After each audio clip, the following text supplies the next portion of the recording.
میرے رسول پاک علیہ السلام کا دروازہ سب سے بڑا دروازہ ہے، حضور کا دروازہ سب سے بڑا دروازہ ہے، لیکن میرے دوستو یاد رکھنا، نبی پاک علیہ السلام نے بھی لوگوں کو جب رستہ دکھایا ہے تو رب کریم کا رستہ دکھایا ہے، اللہ کا رستہ دکھایا، اللہ کریم کا رستہ دکھایا، لوگوں کو رب کی طرف توجہ کرائی۔ میرے رسول کریم سید عالم صلی اللہ تعالی علیہ وسلم نے لوگوں کی اللہ کی جانب توجہ کرائی اور لوگوں سے یہ کہا کہ وہ اپنے رب کریم کی جانب اپنا ذہن رکھیں، اپنی توجہ اپنے اللہ کی جانب مبذول کریں۔ میری بات کو اچھے طریقے سے سمجھیے گا، علم اللہ تبارک و تعالی عطا کرتا ہے تو اسے اللہ کی عطا ہی سمجھنا چاہیے۔ کچھ لوگوں کے پاس علم ہوتا ہے پر علم نافع نہیں ہوتا، وہ ٹامک ٹونجا مارتے رہتے ہیں ساری زندگی۔ علم کو اللہ کی عطا سمجھیں، اپنی عقل پر اپنے شعور پر زیادہ بھروسہ نہ سمجھیں، نظر اللہ پہ رکھیں۔ حضرت مولا علی شیر خدا کرم اللہ تعالی وجہہ الکریم سے کسی نے پوچھا تھا بڑا عالم کون ہوتا ہے؟ ہمارے ہاں تو اب وہ والے عالم پائے جاتے ہیں نا، اللہ ماشاءاللہ، جو ممبر پہ بیٹھتے ہیں تو دعوے ہی دعوے ہیں، ممبر پہ بیٹھتے ہیں تو دعوے ہی دعوے ہیں، اس طرح کے عالم ہمارے ہاں پائے جاتے ہیں۔ وہ ہر بات میں دعویٰ کرتے ہیں، میں یہ کر دوں گا، میں وہ کر دوں گا۔ یہ مزاج علماء کا نہیں۔ حضرت علی المرتضیٰ سے کسی نے پوچھا بڑا عالم کون ہوتا ہے؟ فرمایا بڑا عالم وہ ہوتا ہے کہ جسے مسئلے کا پتہ نہ ہو تو وہ کہہ دے مجھے نہیں پتا، میں پتہ کر کے بتاؤں گا، غلط بات بیان نہ کرے۔ امام مالک سے کسی نے کوئی مسئلہ پوچھا تو آپ فرمانے لگے مجھے اس سوال کا جواب نہیں آتا۔ ہمارے بزرگ سمجھاتے کیا ہے؟ وہ کہنے لگا آپ اتنے بڑے امام ہیں تو اس سوال کا جواب نہیں آتا۔ فرمانے لگے اگر مجھے ہر سوال کا جواب آتا پھر تو میں خدا ہوتا، مجھے ہر سوال کا جواب نہیں آتا، مجھے تو اتنا آتا ہے جتنا میرے رب نے مجھے عطا کر دیا ہے۔ اپنی نظر اللہ پہ رکھیں، نکل آئیں اس معمے سے باہر کہ میں کوئی بلا ہوں، مجھے بڑا پتہ ہے، میرے پاس 6 ڈگریاں ہیں، مجھے 10 جگہ پہ تدریس کا شغف حاصل ہے، اس سے نکلیں باہر۔ قرآن مجید دیکھیے گا، اللہ تعالیٰ نے ارادہ قدرت فرمایا کہ میں حضرت آدم کو بناؤں گا، پھر بنانے کے بعد فرمایا فرشتوں سجدہ کرو آدم کو، سب نے سجدہ کیا الا ابلیس ابا واستکبر وکان من الکافرین، سب نے سجدہ کیا سوائے ابلیس کے، اس نے انکار بھی کیا، تکبر بھی کیا اور کافروں میں سے ہو گیا۔ تو یہ جب اللہ تعالیٰ نے سجدہ کرایا تو کیسے کرایا؟ اللہ تبارک و تعالیٰ نے نا حضرت آدم کو علم سکھایا خود، وعلم آدم الاسماء کلہا، خود اللہ فرماتے ہیں کہ میں نے جناب آدم علیہ السلام کو تمام اشیاء کے نام سکھائے، سب اشیاء کے نام سکھائے۔ تو وہ چیزیں پھر میں نے نا، اللہ فرماتے ہیں میں نے فرشتوں پہ پیش کی، میں نے کہا کہ بتاؤ ان کے نام کیا ہے، تو فرشتوں نے جو جواب دیا وہ سمجھنے والا ہے۔ اللہ نے چونکہ خود علم سکھایا تھا حضرت آدم کو، جناب آدم سکھایا تھا، لیکن فرشتوں کو نہیں سکھایا تھا۔ تو اللہ کریم نے فرمایا فرشتوں اب یہ بتاؤ ان چیزوں کے نام کیا ہیں؟ تو فرشتے کیا کہتے ہیں؟ فرشتے عرض کرتے ہیں قالوا سبحانک لا علم لنا۔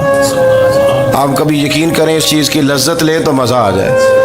کہا قالوا سبحانک، کہنے لگے تو پاک ہے، قالوا سبحانک، کہنے لگے تو بھائی آدم علیہ السلام کو نام سکھا لیے، پھر فرشتوں کے سامنے وہ چیزیں پیش کر کے کہا ان چیزوں کے نام بتاؤ، تو فرشتے کیا کہتے ہیں؟ کہتے ہیں قالوا سبحانک، تو پاک ہے، لا علم لنا، ہمارے پاس کوئی علم نہیں، الا ما علمتنا، ہمیں تو اتنا پتہ ہے جتنا تو نے ہمیں سکھا دیا، ہمیں تو اتنا پتہ ہے جتنا تو نے ہمیں، لا علم لنا، ہمارے پاس کوئی علم نہیں ہے، اتنا ہی پتہ ہے جتنا تو نے ہمیں سکھا دیا ہے، اس سے زیادہ ہمارے پاس علم۔ اور یہ کیوں تو نے ہمیں جتنا سکھایا اتنا پتہ ہے؟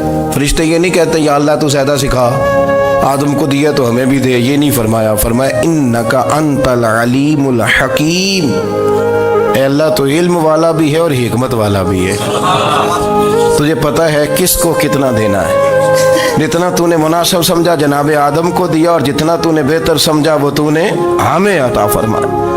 تو اگر آپ کے پاس علم ہے، کہیں نالج ہے، اس کو اللہ کی عطا سمجھے۔ ہمارے ہاں بہت سارے لوگ بن کے بیٹھ جاتے ہیں، میں اکثر کہتا ہوں کہ پھر وہ دعوے کرتے ہیں میرے علاقے والے جاہل ہیں، میرے شہر والے جاہل ہیں، میرے خاندان والے پڑھے نہیں، یہ آپ کا دعویٰ ہے، یہ آپ کو خراب کر دے گا۔ ہم نے بہت سارے ایسے لوگ دیکھے جو بہت بڑے عالم تھے، لیکن اللہ جب لینے پہ آیا تو عقل ہی لے گیا، شعور ہی چلا گیا، حافظے ختم ہو گئے۔ آپ دیکھتے ہیں بڑھاپے میں کچھ لوگ ایسے ہوتے ہیں کہ جن کو یہ بھی یاد نہیں رہتا کہ میرا نام کیا ہے، میں کہاں ہوں، مجھے کدھر جانا ہے۔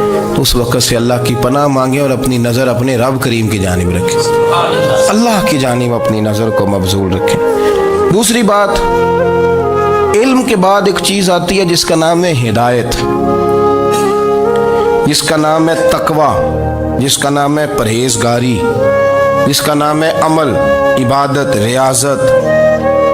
یہ بھی اسی وقت ہی نصیب ہوتی ہے جب میرا رب کریم نصیب فرما دیتا ہے۔ ہم نے نا نیکی کا اپنا اپنا سٹیٹس بنا لیا ہے، اپنا اپنا معیار بنا لیا ہے۔ کچھ لوگ کہتے ہیں کہ جناب مسجد میں سیمنٹ کا توڑا دینے سے بہتر ہے کسی غریب کو آٹے کا تھیلا دے دو۔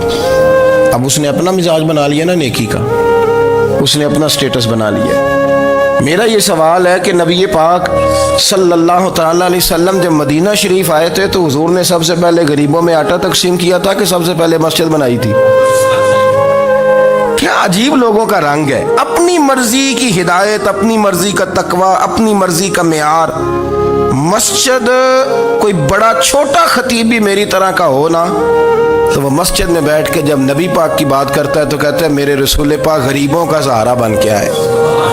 وہ غریبوں کی بات کرتا ہے، مسکینوں کی، لاچاروں کی، کمزوروں کی بات۔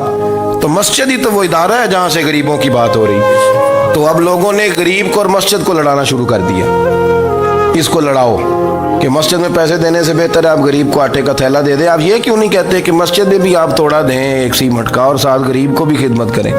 یہ کیوں نہیں تقویٰ؟ اپنی اپنی مرضی کا مزاج، اپنی اپنی۔ کچھ لوگ کہتے ہیں چھوڑو جی، ساری زندگی انسان نماز پڑھتا رہے اور پھر گالیاں بھی دیتا رہے، بندہ داڑھی بھی رکھ لے اور جھوٹ بولنا بھی نہ چھوڑے۔ تو یہ آپ نے اپنے پاس سے تقوی کا معیار بنایا۔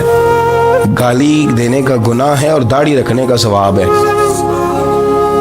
تو اگر آپ داڑھی رکھے ہوئے ہیں اور آپ کوئی غلطی کر رہے ہیں تو اس سے آپ کی داڑھی کا ثواب ختم، اللہ کرے آپ کو سمجھ آئے میری بات۔ آپ کوئی غلطی کر رہے ہیں، داڑھی کا ثواب اس سے ختم، وہ اپنی جگہ پہ قائم ہے چیز۔ اپنی مرضی کا کیوں تقوی کا معیار بناتے ہیں؟ تقوی کا مزاج اپنی مرضی کا نہ بناؤ۔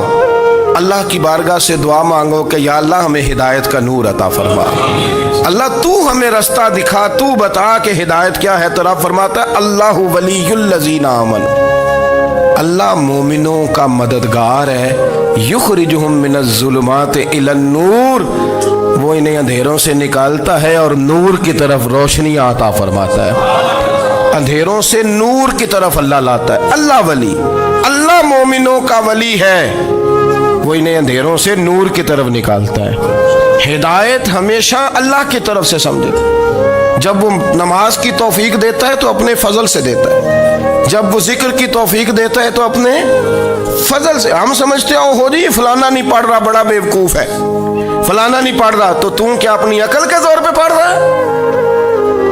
میں جی اللہ کے فضل سے 2 سپارے پڑھتا ہوں، تو کس پہ احسان کرتے تو 2 سپارے پڑھ کے رویا کر کہ اگر مالک تو بڑا قریب نہیں۔ بڑے لوگ ہیں جن کو پورا قرآن حفظ ہے پر انہیں پڑھنے کی توفیق نہیں، تو انہیں فضل کیا اور مجھے توفیق دے دی ہے پڑھنے۔ رویا کر، پڑھ کے رویا کر، راتی ساری کر کر زاری، وہ نیند اکھاں تھی توندے تے فجرے اوہی گناہگار کہاون سب تو نیوے ہوندے۔ مہربانی کریں، ڈریں، نیکی کریں تو پھر ڈریں، پھر احساس پیدا کریں، پھر اپنے اندر وہ کمزوری لائیں کہ توبہ توبہ مجھے تو پتہ ہی نہیں، تو جانتا ہی نہیں۔ حضرت سیدنا امام اعظم ابو حنیفہ رحمۃ اللہ تعالی علیہ کے ساتھ ایک شخص کہتا میں نے نماز پڑھی، تو عشاء کی نماز تھی۔ یہ جو لوگ بڑے ہوتے ہیں نا، جن کے پیار کرنے والے بڑے ہوتے ہیں، ان کے گرد خوف بھی بڑا ہی ہوتا ہے، انہیں بڑا ڈر لگتا ہے، بڑی بعض اوقات آزمائش ہوتی ہے ان کی۔ عشاء کی نماز کہتے پڑھی تو امام صاحب نے نا عشاء کی نماز میں تلاوت کی آیتیں فَمَن يَعْمَلْ مِثْقَالَ ذَرَّةٍ خَيْرًا يَرَهُ وَمَن يَعْمَلْ مِثْقَالَ ذَرَّةٍ شَرًّا يَرَهُ، فرمایا جو ذرہ برابر خیر کرے گا وہ بھی قیامت میں دیکھے گا، اور جو ذرہ برابر شر کرے گا وہ بھی قیامت میں اس شر کو دیکھے گا اس کے سامنے آئے گا. تو وہ شخص کہتا ہے کہ سارے لوگ نماز پڑھ کے چلے گئے تو امام صاحب رحمۃ اللہ علیہ نے اپنی داڑھی پکڑی ہوئی رو رہے ہیں. کہتے ہیں اور ذرہ برابر نیکی کا بدلہ دینے والے، وہ ذرہ برابر شر پہ سزا دینے والے میری سفید داڑھی کو دیکھ. مالک میرے ذرے ذرے سامنے نہ لانا، لوگ تو میری بڑی قدر کرتے ہیں دنیا، میں تو بڑا پہچانا جاتا ہوں، لوگ تو میری راہوں میں پھول لیے کھڑے ہوتے ہیں، مجھے بڑا نوازتے ہیں. قیامت میں رسوا نہ کر دینا، میرے لیے مشکل ہو جائے گی. وہ کہتے ہیں میں نے امام صاحب کا درد دیکھا، مجھے کوئی کام تھا تو میں چلا گیا. میں نے کہا کہ وہ اس وقت اللہ کے حضور حاضر ہیں تو میں دوبارہ آؤں گا. کہتے ہیں میں تہجد کا وقت آیا تو امام صاحب وہیں بیٹھے تھے اور ان کی داڑھی آنسوؤں سے بھری ہوئی تھی اور زور سے داڑھی پکڑی ہوئی. کہنے لگے مالک رسوا نہ کر دیں، قیامت میں رسوا نہ کر دیں. یار جو ہدایت یافتہ لوگ تھے وہ تو ڈرے ہوئے تھے، وہ تو سہمے ہوئے تھے، وہ تو کہتے تھے یہ اس کا فضل نہیں، اس نے بلا لیا، یہ اس کا کرم نہیں. حضرت باعزید بستامی کسی کافر کو دیکھتے تو رو پڑتے، کہتے مالک تو کتنا قریب ہے، یہ بے ایمان رہ گیا، تو نے اپنے فضل سے مجھے اپنے نبی کا غلام بنا لیا. وہ رو پڑتے. یہاں تو لوگوں کا دعویٰ ہی بڑا ہے. نمازی اللہ خیر فرمائے وہ تو دوسروں کو گھورتا ہے، وہ کہتا ہے جنت کا میں مالک ہوں، کنجیاں میرے پاس ہیں، میں کسی اور کو گھسنے نہیں دوں گا. اور اگر 2-3 حج کر لے تو پھر تو وہ کہتا ہے کہ اب میرے سے پوچھ کے لوگ جنت میں جائیں گے معاذ اللہ. اور اگر وہ 2 4 5 7 دفعہ کوئی نفل پڑھ لے تو پھر وہ کہتا ہے چھوڑیں جی سارے لوگ بے عمل ہیں، میں اکیلا نیک ہوں. نہ ایسا کریں، اپنی توجہ اپنے رب پہ رکھیں، اپنی توجہ اپنے معین الملت والدین، عطا رسول، ہند الولی، غریب نواز، خواجہ معین الدین چشتی، حضرت خواجہ اجمیر، شاہ اجمیر، شاہ اجمیر، والی ہندوستان. آخری عمر میں نا سارا دن روتے گزر جاتا، ساری رات روتے گزر جاتے، ذرا سی کوئی بات کرتا تو رو پڑتے ہیں، آنکھیں آنسوؤں سے بھری رہتی. کئی دفعہ آپ نے بھی پریشان ہو جاتے ہیں نا کہ یار تو ایک بات کی جان ہی نہیں چھوڑ رہا. تو خواجہ قطب الدین صاحب بختیار کاکی سے لوگوں نے کہا کہ آپ مرشد سے بات کریں، اتنا بھی تو نہیں نہ رونا چاہیے، ہر وقت اس کے آنسو کی کریے. عاشق دا کام ہی رونا تونا تے بنا رویوں نہیں منظوری. یہ عاشق سدا ہی روندا رہندا ہے، پاویں وصل ہوئے تے پاویں دوری. ہر وقت رونے کا کیا مطلب ہے؟ تو خواجہ قطب صاحب کہتے ہیں میں قریب گیا تو میں نے پیر دبائے، میں نے کہا سونیا لوگ تو کچھ بھی نہیں کرتے، تو نے تو کمال کر دیا. 90 لاکھ آدمی مسلمان کر دیا، دنیا کچھ نہیں کرتی. تو نے 50 سال ساری رات مسلح پہ بیٹھ کے رب راضی کیا. تو شہزادہ تھا، حضور کی اولاد تھا، لیکن معین الدین تیرا ایک پلاٹ بھی نہیں. تو نے طالب علم پالے، انہیں غریبوں کو دیا، انہیں نوازا، کوئی شے نہیں تیرے پاس، ہر چیز تو نے. ساری رات روتے ہو، سارا دن روتے ہو. تو خواجہ قطب الدین صاحب کہتے ہیں میں نے جب عرض کیا تو خواجہ صاحب مجھے گلے لگا لیا، چیخ مار کے روئے. کہنے لگے قطب الدین پتر داڑھی سفید ہو گئی، جانے کا وقت آ گیا. جو تو نے نیکیاں گنوائی ہیں وہ ہیں صحیح میرے پاس، پر یار کی بارگاہ میں پیش کرنے کے قابل ایک بھی نہیں، ایک بھی نہیں. تو بارگاہ تو دیکھ کتنی بڑی ہے، رسول کریم کی بارگاہ میں پیش کرنے کے قابل ان میں سے ایک بھی نہیں. تو آستانہ دیکھ کتنا بڑا ہے، کیا پیش کروں گا، کیا عرض کروں گا حضور کی بارگاہ میں، کس طرح. وہ یار جو بڑے تھے وہ تو ڈرے ہوئے تھے، سہمے ہوئے تھے، وہ تو بڑی آزمائش میں تھے. لیکن میرا اور آپ کا رٹا 2 نمازیں پڑھ کے 6 نمازوں کا دعویٰ کرنا اور لمبی چوڑی کہانیاں بنانا اور اپنے منہ سے اپنی تعریفیں کرنا، اس سے تھوڑا باہر آئیں. رزق بھی میرا اللہ ہی دیتا ہے، علم بھی اللہ دیتا ہے، رزق بھی. بڑے بڑے فقیروں کو مالدار ہوتے دیکھا، بڑے بڑے مالداروں کو فقیر ہوتے دیکھا. بڑے بڑے، میرے ایک بڑا سخی قسم کا سجن ہے، بڑا پیارا ہے، میں اسے سخی مانتا ہوں. میں نے اپنی پریشانیوں کے دنوں میں بھی اس شخص کو سخی دیکھا. ایک دن رات کو مجھے ٹیلی فون کر کے کہنے لگا کدھر ہو؟ میں نے کہا میں گھر ہوں. نہیں اکثر سفر میں ہوتے ہو نا؟ میں نے کہا طبیعت کیسی ہے؟ ٹھیک ہے، بس حال چال پوچھنا تھا. میں نے سمجھائی، میں نے کہا یار یہ کوئی مسئلہ ہے، ورنہ رات کے 2 بجے کوئی حال پوچھنے کو فون تو نہیں نہ کرتا. کوئی مطلب ایسا تو مسئلہ نہیں نا. تو میں نے بیک کال کی, میں نے کہا یار میری بات سن, مسئلہ کیا؟ کہ نہیں کچھ نہیں دل کر رہا تھا. میں نے کہا میری گل سن, رہے ہیں اسی 4-5 سال کٹھے, میں تین جاننا, اصل بات کر. کہنے لگا مکان بھی بڑا ہے, سارا کچھ ٹھیک ہے, پر وہ بڑا ہی بے نیاز ہے. کچھ حالات اس قسم کے آ گئے ہیں کہ لوگوں کو بتاؤں بھی تو لوگ ماننے کو تیار نہیں. زیادہ نہیں, مجھے نا تھوڑے سے پیسوں کی ضرورت ہے, کوئی 15-20 ہزار اگر مل جائیں, میری ضرورت. آپ یقین کریں میں روتا رہا ساری رات. میں نے کہا مہربانہ تیرا کس طرح کریں گے, اس سے لے کے زمانہ استعمال کرتا تھا, پر بے پرواہی ویکھ نہ سجڑ دی, جتھے کسے دی پیش نہ جاوے انہیں تاجاں والے در در رولے تے منگتیاں تخت بٹھاوے. سجنا کسے نو کارا مل دئی, کوئی کعبے خالی آوے. واللہ خیر الرازقین, کہتے تو دائیں بائیں نہ جا, رزق تو تجھے میں دوں گا, میں ہوں بہتر رزق دینے والا. بڑے بڑے بادشاہ, بڑے بڑے شہنشاہ, بڑے بڑے لوگ, ہاتھوں میں کاسے, فقیریاں. ام ربیہ کہا کرتی تھیں, بڑی نیک اور صالح خاتون تھیں. وہ کہتی ہیں کہ میں نا بڑے امیر آدمی کی بیوی تھی, اپنے شوہر کے ساتھ چھت پہ بیٹھی تھی, تو نیچے فقیر مانگنے والا آیا. اس نے بڑے درد سے صدا کی, تو میں نے اپنے شوہر سے کہا کچھ دے دیں. کہا دفع کر, ان لوگوں نے دھندا بنایا ہوا ہے. کہتی میں میکے سے بھی بڑا مال لے کے آئی تھی, میرے ماں باپ بڑے امیر تھے, تو میں نے نا چوری اپنے خامہ سے نظر بچا کے باتھ روم جانے کے بہانے گئی, اور نیچے جا کے 5 دینار میں نے اس فقیر کی ہتھیلی پہ رکھے. کہتے اس نے 5 دینار دیکھے, پھر میری طرف دیکھا, تو میں نے اس کی آنکھوں میں آنسو چمکتے دیکھے. کہنے لگے بی بی رب تیرا بھلا کرے, میں 3 دنوں کا بھوکا ہوں. کہ وہ چلا گیا. میں گھر آ گئی, باہر آئی تو میرا شوہر کہنے لگا تو اتنی اب اتنی تو تیز ہو گئی ہے, اور تو اتنی خود مختار ہو گئی ہے, میرے بغیر پوچھے مال خرچ کرے گی, جا تجھے 3 طلاقیں. کہتی میں بالدار اور وزادار باپ کی بیٹی تھی, طلاق لے کے گھر آئی تو میرا باپ ٹوٹ گیا, چارپائی پہ چلا گیا. اوہو یہ کیا بن گیا. کہتی بڑی تکلیف رہی. 1-2 سال کے بعد میرے ابا نے میری شادی کر دی. اب جس شوہر کے پاس گئی وہ بڑا نیک تھا, پرہیزگار تھا, اللہ نے بہترین صلہ دیا.